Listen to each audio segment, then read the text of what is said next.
Hello everyone, welcome back to my YouTube channel, and in this video we will discuss Polestar Practice Paper 10 class 5th subject math. जो ये हमारा sample paper है, last वाला है। इससे पहले वाला हमने ऑलरेडी प्रीवियस लेक्चर में डिस्कशन कर लिया है।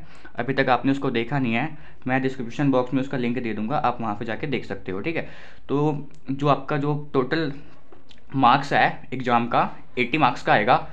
जो टाइमिंग होगी 3 आवर्स की होगी। जो पेपर का जो पैटर्न मिलेगा इसी के अकॉर्डिंग ही बोर्ड में मिलेगा। सबसे पहले आपको एमसीक्यूज मिलेंगे, then fill in the blanks, then true false, then match the column, ऐसे मिलेगा आपको series wise, and unsolved question मिलेंगे।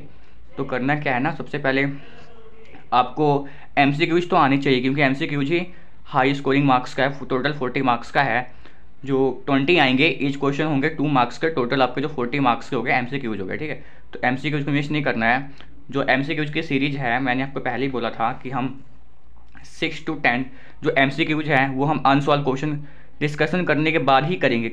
ऐसा मैंने क्यों बोला था? ऐसा मैंने इसलिए बोला था क्योंकि ना जो 6 के बाद जितने भी एमसीक्यूज है ना, वो रिपीट हो रहे हैं। जैसे ये रिपीट हो रहा है ना, इसलिए हमने क्या किया कि हम पहले सारे के सारे अनसॉल्व क्वेश्चन आंसर डिस्कशन कर लेंगे, उसके बाद हम करेंगे एमसीक्यूज। क्योंकि बस हमारा 5th 6th तक तो हमने सारे का सारे एमसीक्यू सॉल्व किया हुआ है, बस उसके बाद वाला हम करेंगे इसके बाद। ठीक है, तो इसमें भी हम करेंगे अनसॉल्व क्वेश्चन का डिस्कशन। इससे पहले मैंने हिंदी, पंजाबी, इंग्लिश का हमारे पोलिस्टर पूरा फिनिश हो गया है। ठीक है, अभी तक आपने उसको वॉच नहीं किया, अब जाके उसको भी देख सकते हो। ठीक है, तो अगर आप हमारे चैनल पर नए हो तो मेरे चैनल को लाइक एंड सब्सक्राइब करना ना भूलना, क्योंकि आने वाली वीडियो में हम और भी इंपॉर्टेंट क्वेश्चन करेंगे discussion according to PSB board 2024 में जो बच्चे एग्जाम देने वाले हैं वो। जैसा कि आपको पता है, आपके एग्जाम की जो डेट है वो 7 मार्च से है। तो पढ़ना अभी से शुरू कर दो। पेपर तभी ईजी होगा जब आप अच्छे से क्वेश्चन प्रैक्टिस करोगे, लिख लिख के देखोगे, तभी आपके लिए पेपर क्या होगा, ईजी होगा। वरना तो फिर तो पता ही है ना तुमको। फिर क्या करना है हमें, अनसॉल्व क्वेश्चन आंसर डिस्कशन। ये रहा क्वेश्चन नंबर 23 से हम करेंगे। इसमें क्या लिखा है ना, लिखा है round off the following numbers to the nearest 10,000। ये जो नंबर दिया है ना, इसको राउंड ऑफ करना है नियरेस्ट 10,000 को। अब 10,000 पता है क्या होता है? देखो एक मिनट, आई होप इससे हो जाएगा, काम बन जाएगा। हाँ, 1 10 100,000 10,000 दिया है, आपको इसको राउंड ऑफ करना है। अब मैं क्या कह रहा हूँ, इसमें हम क्या करेंगे ना, अगर 1 2 3 या 5,000 लिखा है, अगर 5,000 या 5,000 से ज़्यादा होगा, अगर एक मिनट मुझे इसे बता दो, 2 3 2 3 5 यहाँ लिख देता हूँ, और मैं लो यहाँ पे मैं लिख देता हूँ 2 6 2 3 5 लिख देता हूँ। आप इन 4 वैल्यू को देखोगे, जो आगे की जो 4 डिजिट है ना उसको देखोगे, 5 3 2 3 और 2 को, इसको देखोगे। पहले के आगे के जो 4 है ना, अगर ये 5,000 या 5,000 से ज़्यादा है, अगर ये 5,000 या 5,000 से ज़्यादा है, उसको हम राउंड ऑफ कर देंगे। मैं कैसे कह रहा हूँ, समझने की कोशिश करना। जैसे ये तो 5,000 से कम है ना, ये 3,235 है, ये तो 5,000 से कम है, ये 5,000 से कम होगा। हम क्या करेंगे, इन 4 डिजिट की जगह हम 0 पुट कर देंगे। जैसे 5 की जगह 0 लिख देंगे, 3 की जगह 0 लिख देंगे, 2 की जगह 0, 3 की जगह 0, और 2 को 2 ही रहने देंगे। ठीक है, 2 को 2 ही रहने देंगे। अगर ये 5,000 या 5,000 से ज़्यादा हो, जैसे इसको देखो, ये 4 डिजिट को देखो, कितना है ये 6,235 है। ये कैसे पता लगा? देखो 1 10 100,000 6,235, ये क्या है, 5,000 से ज़्यादा है ना, ये 6,000 है ना। तो हम क्या करेंगे, इन 4 डिजिट के आगे तो 0 लगाएंगे ही, 2 3 4, पर 2 में 1 ऐड कर देंगे। मैंने बोला 2 में 1 क्या कर देंगे, ऐड कर देंगे। 2 की जगह क्या आ जाएगा, 3 आ जाएगा। तो हमें ऐसे ही राउंड ऑफ करना है। हमें देखना अगर 5,000 से जो वैल्यू ज़्यादा होगा उसको राउंड ऑफ करके उसमें 1 ऐड कर देंगे। अगर जो 5,000 से कम होगा उसको हम क्या कर देंगे, उसको हम राउंड ऑफ करके 2,000 लिख देंगे। जैसे ये क्या था, ये 5,000 से कम था ना, इसको हमने राउंड ऑफ करके क्या लिख दिया, 2,000 लिख दिया। तुम्हें कुछ नहीं करना, इन 4 डिजिट की जगह 0 लगा देना, और 2 को वैसे 2 रहने देना। कब ऐसे करेंगे, अगर वो 5,000 से कम हुआ तो। अगर 5,000 से ज़्यादा होगा, हम इन 4 डिजिट के आगे ना इसको चेंज करके 0 तो लगाएंगे ही, पर 2 में हम 1 ऐड कर देंगे। हम 2 में क्या करेंगे, 1 ऐड कर देंगे, तो 3 आ जाएगा। ठीक है, अब ये देखो 1 2 3 4, ये देखो ये क्या है, 5,000 से क्या है, लेस है ना, ये तो 5,000 से कम है। तो हम क्या करेंगे, हम इन 4 की जगह 0 लिख देंगे, 1 2 3 4 और 2 को 2 रहने देंगे, है ना। अगर यही ज़्यादा हो तो हम 2 की जगह पे 3 लिख देते। आई होप आपको बिल्कुल समझ आ गया होगा, क्लियर कट है, ठीक है। तो ऐसे क्वेश्चन हमने इससे पहले भी डिस्कशन कर लिए हैं। अगर आप सीरीज वाइज फॉलो करते आ रहे हो ना चैनल को, तो आपने देखा ही होगा कि ये ऐसे सम कितनी बार रिपीट हुए हैं ना। तो ये 9 10 पोलस्टार में आपको वैसे सम मिलेंगे जो हमने पहले कर चुके हैं। इसमें क्या होगा, इसमें रिपीट ही होगा। तो हम जो ये 24 क्वेश्चन में देखो क्या बोला इसने, देखिए find a greater fraction for each part of the following. हमें ना कुछ फ्रैक्शन दिए हुए हैं, हाँ मैं क्या बोल रहा हूँ, हमें कुछ फ्रैक्शन दिए हुए हैं। इसमें बोला है ना बताओ इन दोनों में से कौन सा फ्रैक्शन ज़्यादा होगा, कौन सा फ्रैक्शन ग्रेटर है।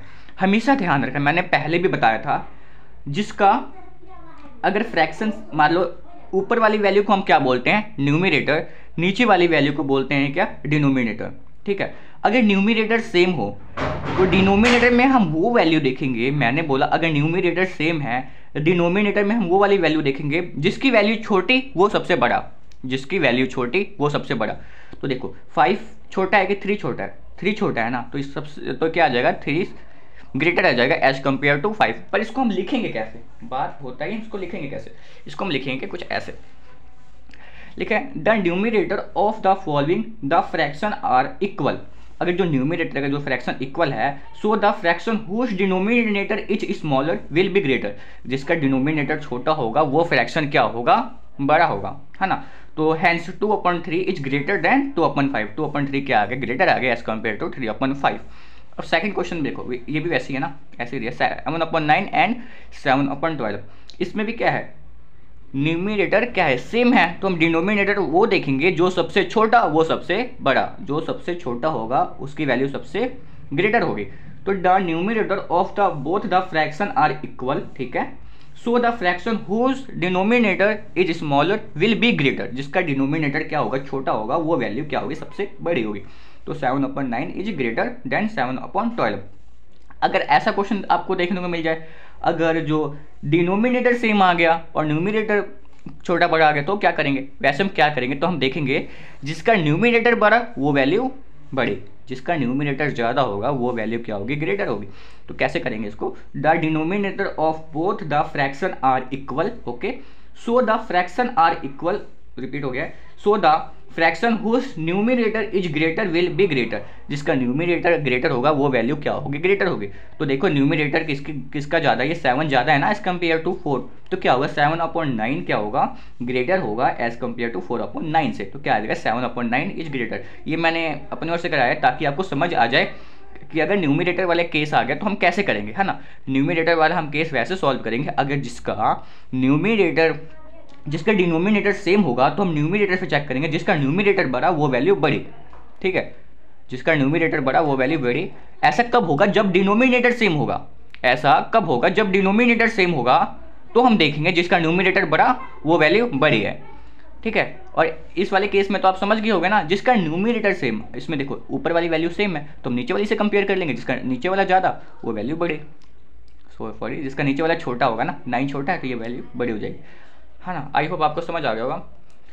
तो इसके बाद वाला क्वेश्चन क्या बोला है इसने बोला है right the following in increasing ascending order. इसको असेंडिंग ऑर्डर में अरेंज करना है। असेंडिंग ऑर्डर क्या होता है आपको पता होगा, हम सीढ़ी चढ़ते हैं, पहले सबसे छोटा, फिर उससे बड़ा, फिर उससे ऐसे सो ऑन ऐसे होता है। तो इसमें देखो डिनोमिनेटर सबका सेम है, मैंने क्या बोला, जिसका डिनोमिनेटर सेम होगा तो हम किससे कंपेयर करेंगे, न्यूमरेटर से कंपेयर करेंगे, है ना। तो न्यूमरेटर क्या, जिसका न्यूमरेटर बड़ा वो वैल्यू सबसे बड़ी। पर हम असेंडिंग ऑर्डर में क्या करते हैं, पहले हम सबसे छोटी वैल्यू लिखते हैं, फिर उससे बड़ी, फिर उससे बड़ी, फिर उससे बड़ी, सो ऑन ऐसे हम चलते हैं। तो देखो सबसे छोटा क्या है, 1 है ना, फिर क्या है 4 है, फिर क्या है 5 है, फिर क्या है 7 है, ठीक है। तो इसको हम कैसे करेंगे, ये देखो इसको हम करेंगे कैसे, इसको लिखने का तरीका जो है ना आपको पता लग गया होगा कि इसको हम करेंगे कैसे, पर मैं आपको दिखा देता हूँ, 1 सेकेंड। ये देखो क्या करेंगे, सबसे छोटा, फिर उससे बड़ा, उससे फिर उससे, है ना। 1/12 है सबसे छोटा है, 4/12 है उससे बड़ा है, फिर 5 फिर 7, ठीक है। अब ये जो सेकंड वाला जो सम बोला है ना, इसमें क्या दिया, इसका जो न्यूमरेटर है सम में बराबर दिया 5 5 5 5, तो हम डिनोमिनेटर से कंपेयर करेंगे। जिसका डिनोमिनेटर बड़ा वो वैल्यू छोटी, जिसका डिनोमिनेटर बड़ा वो वैल्यू छोटी। तो सबसे छोटा ये हो जाएगा, फिर कौन सा हो जाएगा, फिर 9 हो जाएगा, फिर 7 हो जाएगा, फिर 4 हो जाएगा। ये तो ऐसे ही हुआ, तो सिंपल सा दिया है, ये सीरीज तो ऐसी रहेगी। तो क्या आ जाएगा, पहले 12 वाला, फिर 9 वाला, फिर 7 वाला और 4 वाला। ये कैसे ऑर्डर था, ये था असेंडिंग ऑर्डर। डिसेंडिंग वाले केस में इसका अपोजिट हो जाता है। आई होप आपको समझ आ गया। इसका जो अगला क्वेश्चन है क्या बोला है, ये वाला क्वेश्चन फिर से रिपीट हो गया। ये इससे पहले भी हमने डिस्कशन कर लिया। इसे शेप बताना है, तो ये शेप है, शेप के अकॉर्डिंग करेंगे। ये कौन सा शेप का ये है, देखो मैं बता देता हूँ कौन है। ये देखो स्क्वायर है, देखो ये है क्यूब, एक मिनट, आई होप विजिबल है ना, क्यूब, ठीक है, क्यूबॉइड, कोन, सिलेंडर। ये क्वेश्चन रिपीट हुआ है, ये 9 का ही था, ठीक है। तो ये वाला बहुत इजी होगा। अब इसको कैसे करना है, अब इसको भी बताना पड़ेगा, ठीक है, बता देते हैं, कोई दिक्कत नहीं है। इसके लिए हम क्या करेंगे, इसके लिए हमें यूज होगा प्रोटेक्टर का। इसको करने के लिए हम करेंगे, पहले इसको सॉल्व करेंगे कैसे, पहले हम एक रैंडम लाइन खींच लेंगे। इसमें कोई वो नहीं है कि तुम्हें 5 का खींचना है कि 3 का खींचना है, आपकी मर्जी, जितना चाहो उतना ड्रॉ कर सकते हो, पर ज़्यादा नहीं करना, अप्रॉक्सीमेटली 5 के रेंज में रहना, उसके दायरे से बाहर नहीं निकलना। अब हमें क्या करना है, पहला 15 का एंगल बनाना है। तो हम क्या करेंगे, प्रोटेक्टर पर रखेंगे सबसे एंड वाले कोर में। अब देखो 15 कहाँ है, 15 कहाँ लाई कर रहा है, ये रहा 10 है ना, ये 10 है। अब देखो, अब 10 के बाद जो छोटी लाइन है ना उसको गिना जाता है। 10 के बाद 11 12 13 14 15, 15 यहाँ पे है। तो अब क्या कर दोगे, जहाँ पे अपने डॉट लगाया है उसको आप इसके इस वाले एंड के साथ क्या कर दोगे, मिला दोगे। ये हो गया, हाँ हो गया। ये कितने का था, 15 का था, 15 डिग्री एंगल का, है ना। अब ऐसे ही आप, मैंने क्या बोला, ये रहा प्रोजेक्टर, ये रहा 10 के बाद जो दिख रहा है ना 11, ये जो इसका आगे होगा 11, उसके बाद बोला 12, फिर 13, फिर 14 या 15, जो 15 वाला यहाँ पे आ जाएगा ना, तो इसके जो 10 तो यहाँ तक आ गया ना। अब 10 के बाद 11 आता है, फिर 12 आता है, फिर 13, फिर 14, फिर 15, ऐसे काउंट करना है, ठीक है। अब 14 का आप बनाओ, 14 कुछ नहीं करना है, 14 ये रहा, यहाँ पे आ जाएगा 14 ना, यहाँ पे आ जाएगा 14, है ना, ये खुद से बनाओ। चलो इसके बाद वाला क्वेश्चन देखो क्या बोला है, बोला है roof of a masjid home each of length 8 metre and breadth 6 metre. Roof क्या होता है, रूफ मतलब छत होता है। जो मस्जिद का जो छत का है ना, जो लेंथ दिया है, ब्रेथ दिया है, देयर इज अ लीकेज है वहाँ पे of water from the roof, roof में लीकेज है। He want to fix tile of size, वहाँ पे वो टाइल फिक्स करना चाहता है 30 centimetre long and 20 centimetre wide for plugging the leakage, leakage को बंद करने के लिए। How many tiles does he need, उसको कितने टाइल की ज़रूरत होगी। इसके लिए हम क्या करेंगे, पहले देखो, पहले हम दोनों का निकाल लेंगे एरिया, फिर कर देंगे उसको डिवाइड। इससे पहले एक चीज़ आपको ध्यान रखना चाहिए, सबसे पहले आपको ये देखना चाहिए इसका यूनिट, जो ये दिया है मीटर में, ये दिया है सेंटीमीटर में। पहले हमको इसको एक यूनिट में करना होगा, इसको हमें मीटर को सेंटीमीटर में क्या करना पड़ेगा, चेंज। हमने चैप्टर 7 में सीखा है कि मतलब मीटर को सेंटीमीटर में कैसे चेंज करते हैं, सेंटीमीटर को मीटर में कैसे चेंज करते हैं। तो आपको पता होगा कि 1 मीटर में 100 सेंटीमीटर होता है, आपको पता होगा कि 1 मीटर में 100 सेंटीमीटर होता है। तो 8 मीटर में कितने सेंटीमीटर हो जाएंगे, 800। ऐसे 6 मीटर में कितने हो जाएंगे, 600 हो जाएंगे। करना कैसे है, देखो, length of the roof 9 metre, 9 को जब सेंटीमीटर में चेंज करोगे तो 900 सेंटीमीटर आ जाएगा, है ना। Breadth of the roof 6 metre, 6 metre को जब सेंटीमीटर में चेंज करोगे तो 600 सेंटीमीटर आ जाएगा। अब ऐसे हम रूफ का फाइंड कर देंगे, है ना, आपको रूफ का दिया है, सॉरी हाँ देखो हो गया ये। उसके बाद हम इसका पहले एरिया निकाल लेंगे ना, एरिया, है ना, लेंथ एंड ब्रेथ। एरिया का आपका फॉर्मूला पता होगा, लेंथ मल्टीप्लाई ब्रेथ होता है। तो 900 सेंटीमीटर को जब हम 600 सेंटीमीटर के साथ जब मल्टीप्लाई करेंगे तो 5 4 1 2 3 4 0 कैसे आया। इसको अब क्या करोगे, अब लॉन्ग ऐसे भी सॉल्व कर सकते हो। 9 को पहले 6 से मल्टीप्लाई करो, 9 6 54 आ गया। अब इसके बाद देखो कितना जीरो, 1 2 3 4, 4 जीरो है, इसके बाद आप 4 जीरो लगा दोगे, 1 2 3 4। अब जब भी एरिया निकालते हैं ना तो ऊपर स्क्वायर आता है, तो सेंटीमीटर का क्या आ जाएगा, स्क्वायर आ जाएगा। ये हमने फाइंड कर लिया रूफ का। अब हम कर लेते हैं फाइंड टाइल का। तो टाइल का देखो आपको लेंथ भी दिया है, ब्रेथ भी दिया है ना। तो देखो कैसे करेंगे इसको, length of the each tile 30 centimetre, breadth of the each tile 20 centimetre. इसका भी निकालेंगे एरिया, लेंथ मल्टीप्लाई ब्रेथ। 30 को जब 20 से मल्टीप्लाई करोगे, इसमें देखो 3 का टेबल 2 बार काउंट करो, 3 टू द 6 आ गया। इसके बाद कितने जीरो हैं, 1 ये जीरो रहा, 1 जीरो ये रहा, 2 जीरो। तो इसके बाद हम 2 जीरो लगा देंगे, है ना। अगर आप वैसे भी कर सकते हो, ऐसे करके 30 और 20 का मल्टीप्लाई करके भी देख सकते हो, फिर भी वो वैसे ही आएगा। तो कितना आ गया, 600 सेंटीमीटर का स्क्वायर। हम क्या करेंगे, नंबर ऑफ टाइल निकालना है, एरिया ऑफ द रूफ का रखेंगे और नीचे area of the tile. Area of the roof हमने कितना निकाला, 5 4 1 2 3 4 0, नीचे 600 निकाले। इसको मैंने कैसे किया,